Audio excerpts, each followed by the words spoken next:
So mayong buntag. So katong nag-request no nga mo gustong mo tan-aw sa punuan o sa bunga sa ampalaya nga nitib o mao ni siya na. Kini mao ni ang bunga. Di ba kay dagko. Bago pang naharbisan pud nako. Adi ara mao ni. Nay uban nga ni wa nakuha nako na nalimta na. No, daghang kini siya. Yung bunga ni. Kini siya dol, wala kini siya ingon nga nay abono or chemical nga gi-spray ani, wala ni siya dol.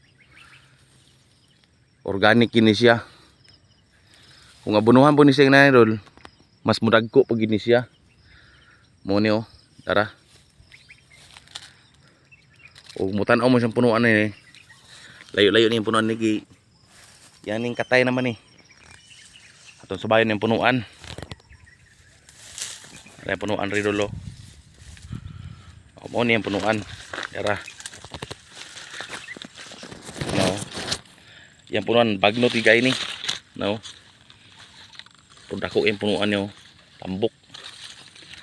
Nakabuylo mo ni sa kay open area. So kara lang no. Ug daghang salamat.